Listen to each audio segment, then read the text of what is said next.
Good morning. Today we see the new concept of a case taking, that is called as a new topic of the case taking, that is called a physical examination. The physical examination is a basic and very important concept in every case taking. Maybe the other pathy is a very important part in your daily practice and your case taking.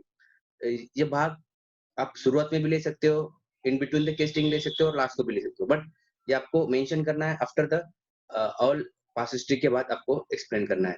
तो उसके अंदर क्या-क्या point आते हैं? अभी homeopathy doctor को क्या-क्या चीज़ अपने को महत्वपूर्ण रहती है, वो भी हमें देखना पड़ेगा। The first point of the homeopathic case taking in the physical examination, तो हमें पेशेंट जब आता है, पेशेंट अपने दवाखाने के अंदर, तो आपको उसके फिजिकल एग्जामिनेशन करना ज़रूरी है। अब वो आपको डिपेंड ऑन द आपका तरीका कैसा है उसके ऊपर रहता है। कोई आते बराबर करेगा, कोई इन बिटवीन द केस करेगा, मगर करना चाहिए। मगर इट इज़ स्टार्टिंग जब एंट्री होती है तभी हमें करना चाहिए। पहला पॉइंट फिजिकल एग्जामिनेशन के अंदर, उसको आज हम 2 चीज़ देखेंगे।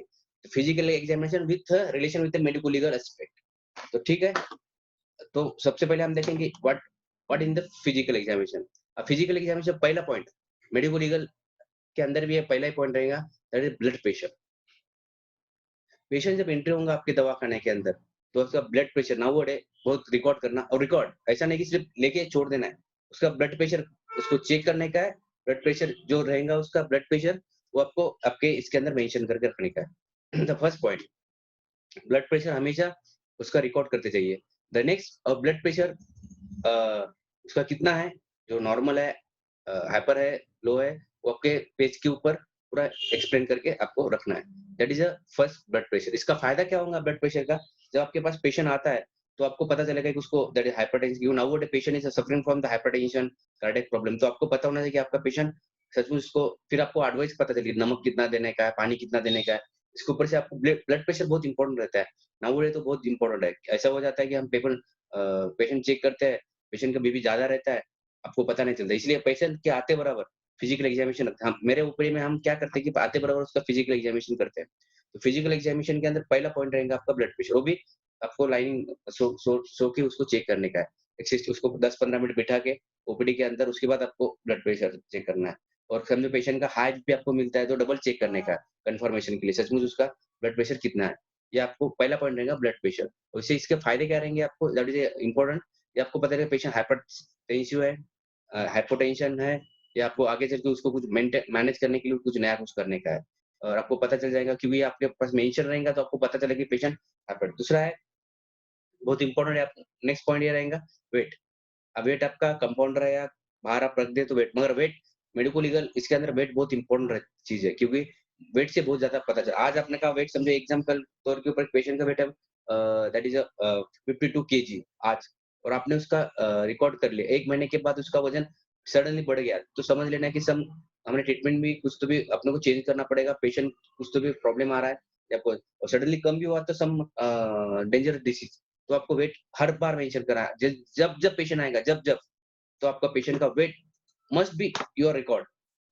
ब्लड प्रेशर रिकॉर्ड करना है, और वेट वेट रिकॉर्ड ही करना है।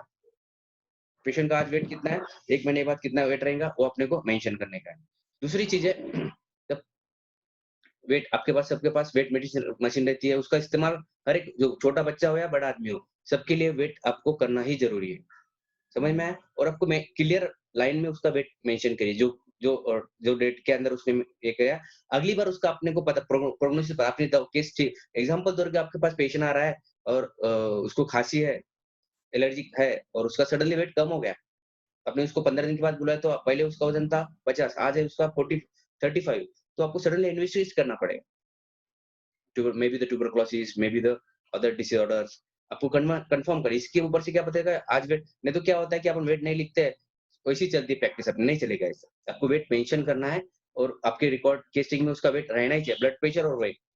उसके बाद रहता है पल्स रेट।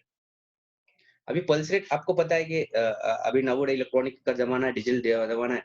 हर बार आपको रेड एलर्टी देख के अभी आपको पल्स आ जाता है, लगाते तो आपको पल्स रेट मिलेगी, आपको रेड एलर्टी भी आप देख सकते हो। इससे आपको पेशेंट की सीवियरिटी करेगी।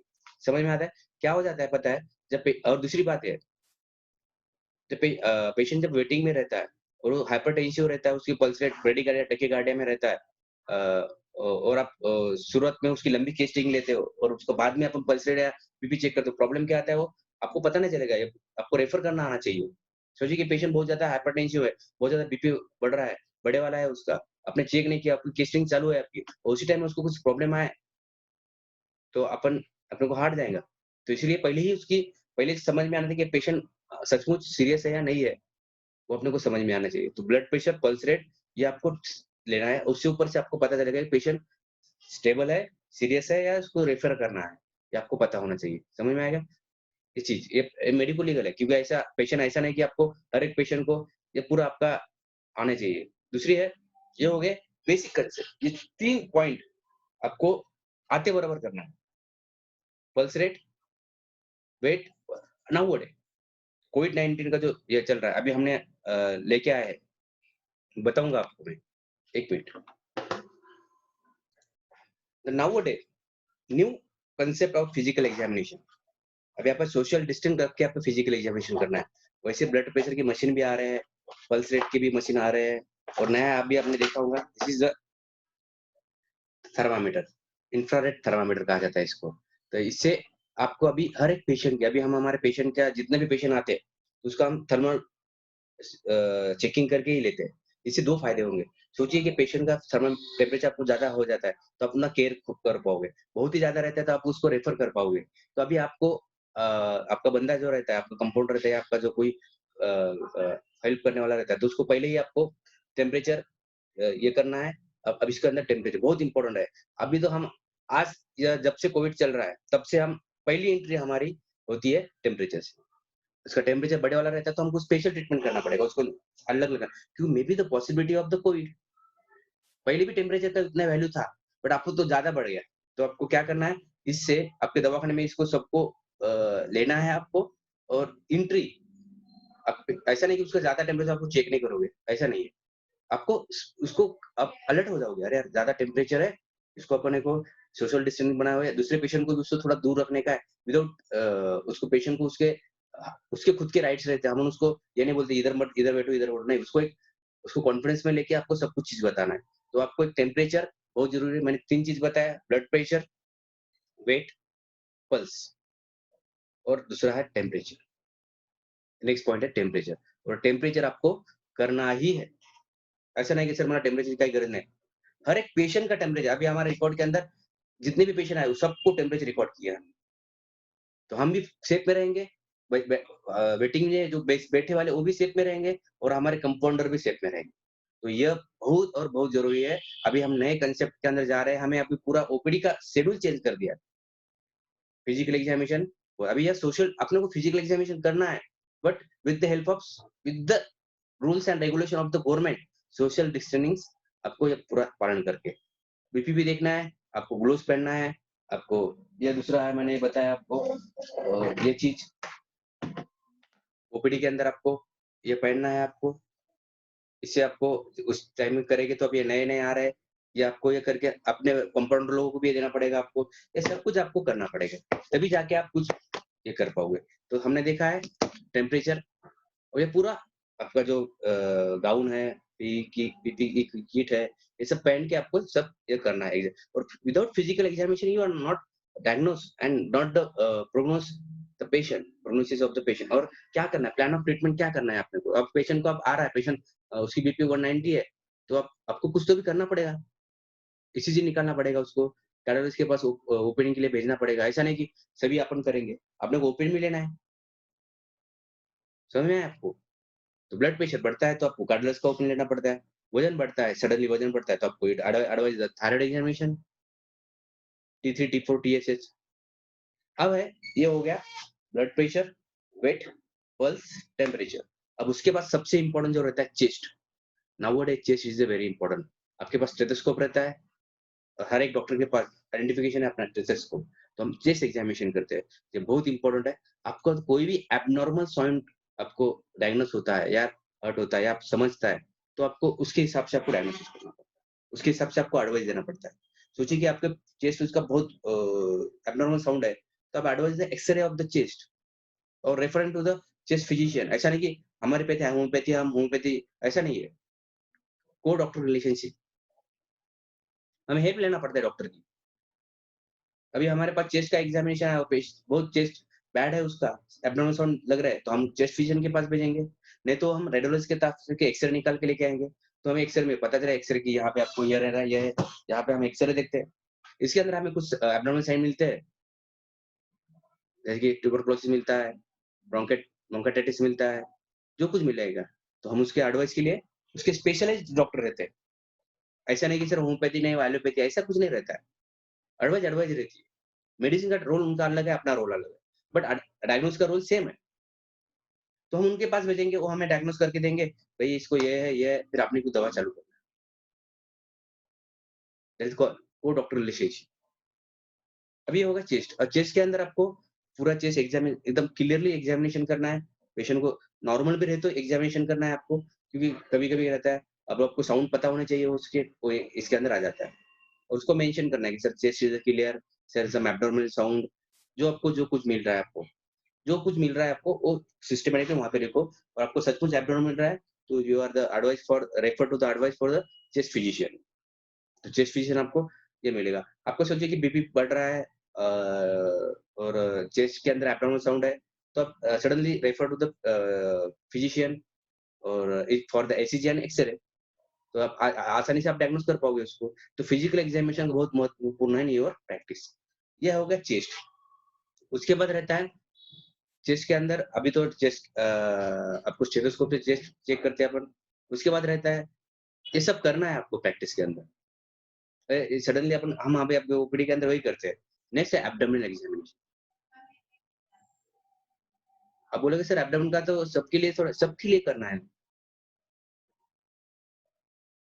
एब्डोमेन क्योंकि पेशेंट नहीं बताए भी तो हमें पेशेंट एज़ अ होल देखना है। तो एब्डोमेन के अंदर हमें पेशेंट बोला कि मेरा दर्द दे रहा है, राइट साइड में, तो अपन मैक्रोडर्मिस पॉइंट के अंदर दबा के देखते तो आपको लगता है कि यार may be the pain of the appendicitis. You advice the EOG of abdomen and pelvis. Patient आपके पास आता है, सर मेरे पेशाब में जलन हो रही है और पेट भी दर्द दे रहा है। Can you advice the USG of abdomen and pelvis for the renal calculi, बरोबर है? तो आपको एब्डोमेन सॉफ्ट है, सब कुछ ठीक है। तो मैं और ये सब कुछ रिकॉर्ड रखना है। ऐसा नहीं कि एक बार चेक करके छोड़ दिए। इन द जनरल प्रैक्टिस के अंदर प्रॉब्लम आ जाते हैं ऐसे। हम क्या करते हैं, सब चेक करते हैं मगर लिखते ही नहीं कहाँ पे भी। फिर जब कुछ प्रॉब्लम आता है मेडिको लीगल, तो हमारे पास कुछ देख ही रहता नहीं, तो फिर प्रॉब्लम आ जाते हैं। तो उसका मेंशन करो, एब्डोमेन एब्डोमेन इनलार्ज है, एब्डोमेन कुछ एब्नॉर्मल पाल्पिटेशन के अंदर आपको कुछ मिल रहा है, नई चीज़ कुछ आपको दबाने के बाद आपको कुछ फ़ील हो रहा है, तो आप मेंशन करिए वहाँ पे। और लास्ट पॉइंट जो है, ये बेसिक कांसेप्ट बता रहा हूँ, ऐसे तो बहुत आप एग्जामिनेशन में बताऊँगा मैं आपको। एक्सट्रीमिटीज़, नाउ अ डे आपको पता है cardiac problem, renal problem and old age, there is swelling on the extremities, तो आपको पिटिंग एडिमा है, जनरल एडिमा है, ये आपको एक्सट्रीमिटीज़ के ऊपर से पता चल जाएगा। तो आपको ये बेसिक 3 चीज़ है, blood pressure, weight, pulse, temperature, chest, abdomen and extremities, ये लेना ही है, ओव्हर कॉन्फिडन्स मध्ये नाही जायचं. नाही सर मी याच्याकडे प्रॅक्टिस केली, त्याच्या प्रॅक्टिस नो, प्रैक्टिस प्रैक्टिस है, लीगली प्रैक्टिस। ये आपको मेंशन करना ही है। लंबा लंबी प्रैक्टिस करनी है तो, अच्छी प्रैक्टिस करनी है तो। उसके बाद क्या रहेगा, अब ये सब कंपल्सरी है, जो मैंने अभी जो पॉइंट बोला। अभी जो कंपल्सरी नहीं है, मगर आपके डिपेंड ऑन योर प्रैक्टिस आप ले सकते हो। जैसे कि आई एग्जामिनेशन, आपको लगता है पेशेंट चेहरे के ऊपर से पेल लिख रहा है, यू सी द आई, तो आपको पता चलेगा एनीमिया है, नहीं है, पता चल जाएगा। उसके बाद आपको पेशेंट पेल दिख रहा है, येलोइश दिख रहा है, तो यू चेक द नेल्स। सब पेशेंट को नेल्स चेक करने की जरूरत नहीं, बट आपको लगता है, you are the skilled person, आपको लगता है इन द योर प्रैक्टिस, तो आप नेल चेक करते हैं, कंपल्सरी भी चेक कर सकते हो, और आपको लगता है तो भी कर सकते हो, नेल्स के अंदर कुछ प्रॉब्लम है, नेल्स के ऊपर भी लगेगा। उसके बाद टंग, होम्योपैथी में तो टंग को बहुत वैल्यू है,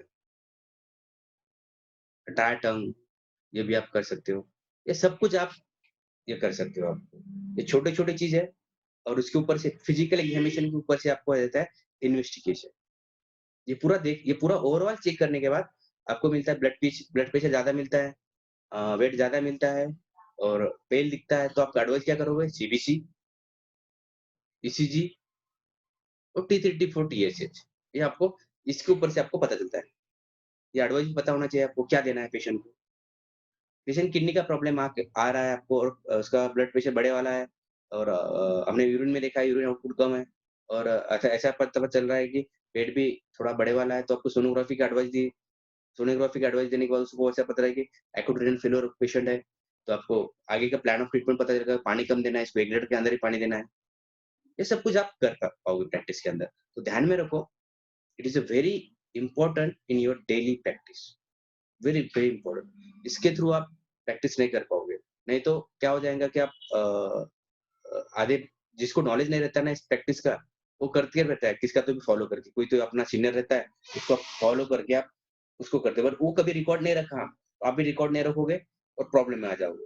तो आपको लंबी प्रैक्टिस करना है, अच्छी प्रैक्टिस करना है, क्लियरली एक अच्छे आइडियल डॉक्टर के, आइडियल फिजिशियन के थ्रू प्रैक्टिस करना है, तो आपके पूरे रूल्स एंड रेगुलेशन फॉलो करो। And rules and regulation follow करोगे, तो आप एक अच्छा डॉक्टर बन पाओगे, एक अच्छी डेवलपमेंट बन पाओगे। आगे चल के मैं मेडिको लीगल कांसेप्ट भी बताऊँगा आपको, कि क्या रहता है प्रैक्टिस के अंदर। ये सब कुछ अभी तो पूरा चेंज हो गया है। ये कोविड-19 की वजह से प्रैक्टिस का माहौल ही चेंज हो गया है। वो चीज़ सुबह आधा घंटा हमको प्रिपेयर होने को लगता है, होने के बाद भी और निकालने के आधा घंटा लगता है, क्लीन होने के लिए आधा घंटा पूरा क्लिनिक सैनिटाइज़ करना पड़ता है। ये सब कुछ अभी आ गया है। तो मेरी हम कभी सोचिए कि पेशेंट क्या अभी क्या होता है पता है? कोइंसिडेंस फैक्टर बहुत ज़्यादा रहता है। तो कोइंसिडेंस फैक्टर के लिए आपको आपके पास रिकॉर्ड बनना ना बहुत ज़रूरी है। क्या होता है, पेशेंट आता है वेटिंग में, बहुत बार आपने पेपर में सुने होंगे और इसीलिए आपको सीसीटीवी रखना है ओपीडी के अंदर और अपने बच्चों को अलर्ट रखना है। कोई वेटिंग में पेशेंट आता है और वो बहुत तड़प रहा है, तो उसको पहले लेना है आपको। अब इसके लिए आपको ऐसी यंत्रणा बनाना पड़ेगा। सीसीटीवी है या कोई आपका जो कंपाउंडर है, उसको पहले बोल जो वो भी सीरियस पेशेंट है, तो क्या हो जाता है, उसको हम वेटिंग में लगा देते हैं, वो पेशेंट की बीपी ज़्यादा रहती है, वो काटा-काटा खा के वहाँ पे चले जाता है और आपके ऊपर ज़िम्मेदारी आ जाती है उसकी, क्योंकि वेटिंग में बैठा था वो, आपके ओपीडी में। तो ये भी आपको करना है कि नहीं, जो सीरियस पेशेंट है वहाँ पे लिख के रखना है ओपीडी में, जो कोई सीरियस पेशेंट आता है, जिसको ऐसी कोई तकलीफ है, उसे पहले इन्फॉर्म करना है हमारे जो कंपाउंडर है या हमारे जूनियर डॉक्टर है। उसके बाद डॉक्टर हम भी उसको जल्द से जल्द लेके उसका पहला एडवाइस देना है आपको। समझ में आया? Practice is the art. नहीं तो सर सर्वोस पेशेंट कुनीपन है, सभी ओल्ड पेशेंट उनको बैठने को दिक्कत आ रही है, तो आपकी ज़िम्मेदारी बनती है कि आपको ओपीडी में पानी रखना है, ये भी मैं बताऊँगा आगे चल के। ओपीडी के अंदर क्या-क्या चाहिए आपको। Rights of patient and rights और राइट्स ऑफ पेशेंट, पेशेंट के भी कुछ राइट्स रहते हैं ओपीडी, वो भी आपको पता होनी चाहिए और आपकी ज़िम्मेदारी भी रहती है डॉक्टर की रिहैबिलिटी मतलब ज़िम्मेदारी, क्या है मेरी ज़िम्मेदारी उस पेशेंट के तो ध्यान में रखो, ये आपको पता है। और इन्वेस्टिगेशन के बारे में आप फिजिकल में ऑटोमेटिक इन्वेस्टिगेशन आ जाते हैं। इन्वेस्टिगेशन के अंदर आप जो depend on the physical examination आपको क्या लगता है पेशेंट कौन-से ऑर्गन से पीड़ित है, उसका ये दे सकते हैं। जो जॉइंट का पे प्रॉब्लम होता है यूआर एक्स-रे ब्लड का रहता है तो ब्लड यूरिन का रहता है, यूरिन एग्जामिनेशन आई मीन या सब कुछ कर सकते हो। बट ये जो मैंने चीज़ बताई है, वो आपको रिकॉर्ड की बात कर रहा हूँ मैं। सिर्फ़ बहुत स्टूडेंट, बहुत डॉक्टर सब लेते हैं, पर रिकॉर्ड ही नहीं करते, लिखते ही नहीं। उसका रिकॉर्ड अपने पास रहना चाहिए, पेशेंट था, उसकी ब्लड प्रेशर इतना था, इन केस वो बाहर जाके इन केस कुछ होता है उसको, तो आपके पास सर मेरे पास जब आया था तो उसकी बीपी 130-80 से बाहर जाने के बाद मुझे पता नहीं है। तो आपको you are safe your practice. Thank you very much.